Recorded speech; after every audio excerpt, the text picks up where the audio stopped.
We felt that watching and analysing similar products to our short film really helped us to discover the conventions of short films, as well as giving us an insight into successful features of a short film. I analysed The Wish Granter, which does not include any dialogue throughout, instead using the music and NVC of the characters to portray the emotions that should be felt by the audience.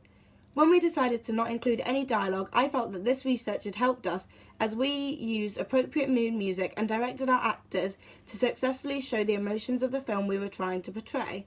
I analysed a short film called Post-it Love, which also did not include any dialogue and used mood music to set the genre and mood of the film. Through both of us having analysed film without dialogue, our ideas sparked to create our own this way. The films we analysed all had similar conventions, such as a running time of about 5 minutes, 3 or less characters, and an interesting plot twist. Having seen these features being used and being successful in the short films we watched, we decided to take them as inspiration and use the same features in our own film, applying them appropriately to our narrative. We decided to only include 2 major characters, the young girl, Grace, and the homeless man in the park. There was also the character of the girl's mother and the shop worker, but as we wanted to follow the conventions of the short films we had analysed, we made sure these characters did not appear as protagonists and were simply included to keep the story flowing. After seeing that the films we had looked at all had interesting plot twists, we decided to include one that would be appropriate to our intended genre. We decided to make the plot twist heartwarming and pleasant, as a shocking or unpleasant one would not work well with the mood of our film. We also made sure our film didn't drag on for too long and kept it at about 5 minutes, as the storyline would not have been as effective with a longer running time. After developing our film plot and including many of the short film conventions we had researched, we had to cast our 2 major protagonists. We avoided using students or our peers, as we had done this for our AS work and felt that it did not look as professional as we had hoped. We decided to cast Ashley's younger sister Taylor as the main character, Grace, as we had included her in our trailer during AS and felt that her trust in us and her acting ability for such a young age really showed here.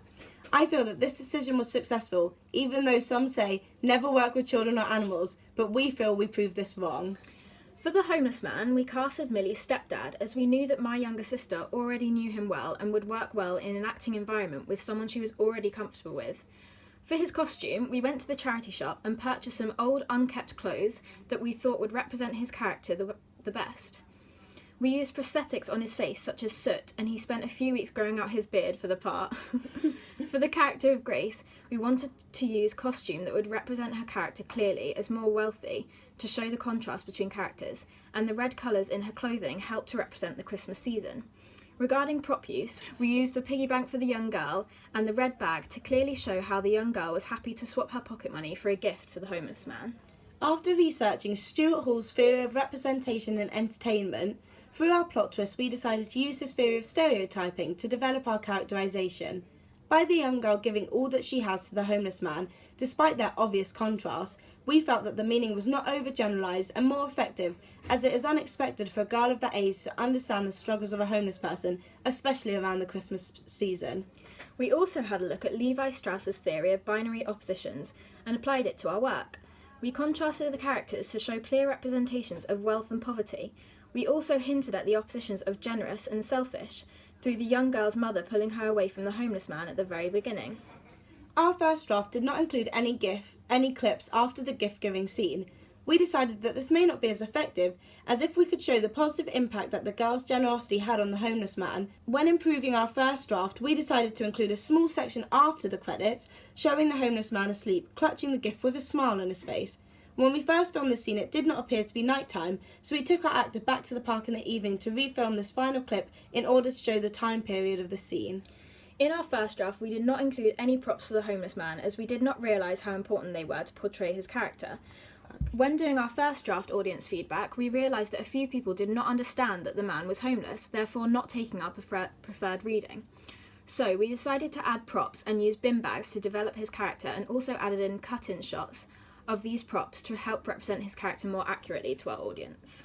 After filming our final production work, we took to editing to develop our work further. The music piece we used worked well with the more intense scenes and was more soothing in the happier scenes, such as when the homeless man receives the gift, as we wanted to guide the reader with our music choice. Lastly, we wanted to link all of our clips together so they had a flow to them and worked cohesively. We added a fast colour corrector and edited each single clip individually so that they all had a very similar colour scheme to them. We also edited the speed of some clips so that they fitted well with the music and sound effects that we included.